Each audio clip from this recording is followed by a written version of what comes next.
I need to speak about this Horizon scandals stuff. It's regarded now, I think, as one of the gravest miscarriages of justice in modern British legal history. And it's a story of flawed technology, institutional arrogance, ruined lives, and a battle for redress that is still far from over. And I think other institutions need to learn from it. The way banks behave to their customers, the way insurance companies behave to their customers, with the assumption that their software and their processing is significantly more important than the customers who are dependent on this nonsense, and the arrogance of the companies that are treating human beings as cattle to be prodded around because the computer says so. It's something that has to change. This attitude has to change. Between 1995 and 2015, the Post Office prosecuted over 900 sub-postmasters and mistresses across the United Kingdom. Why? Because its Horizon IT system, developed by Fujitsu, wrongly suggested money was missing from their branches. Many victims, under pressure, pleaded guilty to false accounting to avoid prison. Others went to jail regardless. Some lost their businesses, their homes, their health, their reputation, and in some cases their lives to suicide. And this wasn't simply technological failure, it was institutional refusal to admit error, a prosecution machine that placed blind faith in a flawed computer system while ignoring pleas of ignorance. In other words, it preferred the information of a computer to the credibility of the people who were using it. That is fundamentally flawed. And we need to draw wider conclusions about the Horizon software problem than simply saying, oh, this is a problem connected to the post office. It isn't. It's a problem connected to the development and the emergence of AI, and it needs to be regarded as such. And if we don't do that, and if we don't hold banks and, as I say, insurance agencies, insurance companies, and even mobile phone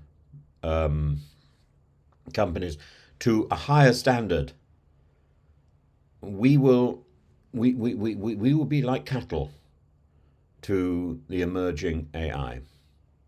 If we regard AI as the boss, we are doomed. And I have conversations with banks, with insurance companies, and so on, and the conversations are so demeaning and so abusive, and the people on the other end are so patronizing. And it starts with, we are trying to help you, and it ends with it ends with an attempt to avoid responsibility. And that is unacceptable. One victim of the Horizon scandal is Jo Hamilton, now 68, a postmistress from South Warnborough in Hampshire. In 2006, she was accused of a £36,000 shortfall that didn't exist. Terrified, she pleaded guilty to false accounting in 2008 to avoid prison. Her life was turned upside down. Her conviction was finally quashed in 2021. And this year, in a moment of both vindication and sombre reflection, she received an OBE for services to justice. She described the ceremony at Buckingham Palace as beautiful, and she also said pointedly the fight continues. She cannot rest, she said, while hundreds of others are still waiting for fair compensation or even basic recognition of their innocence, and the numbers are chilling. Over 900 people were prosecuted, 236 were sent to prison, thousands traumatized and financially ruined. And this was no small error. It was a systematic, protracted, and repeated event where justice was denied, where truth was ignored, where people were trampled on, individuals were not trusted. If you trust somebody to deal with you over the post office counters, you should at least trust their word. It was no small error. It's hard to overstate the cruelty. People told they were alone in this dishonesty, when in fact they were victims of the same malfunctioning software and unyielding corporate culture. And the government has now announced that over £1 billion has been paid out across various Horizon-related compensation schemes, but the reality is messier. Many sub-postmasters are still waiting. Parliament's Public Accounts Committee recently described the compensation process as moving far too slowly, and those whose convictions have been quashed were offered a £600,000 fixed sum, but navigating the compensation bureaucracy remains torturous. It's not enough simply to say sorry and issue payments. This was a scandal that destroyed trust in an institution that prided itself on being the backbone of British communities. Beyond compensation, the question of justice remains.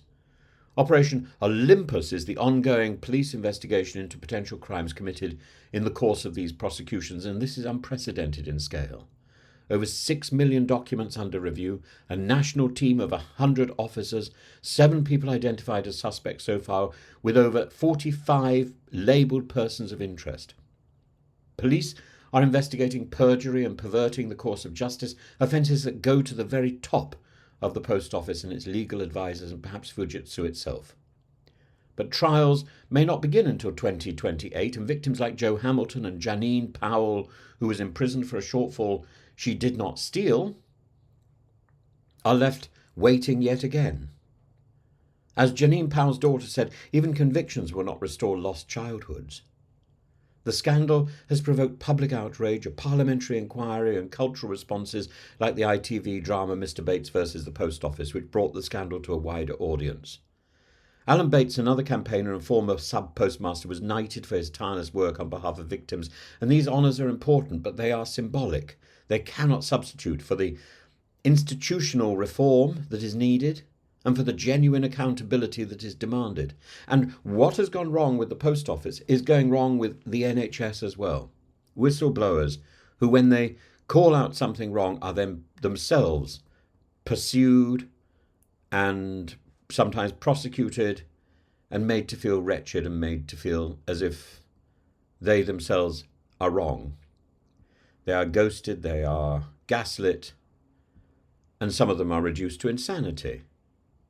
Why? Because the institution is more important than the human beings who are running it.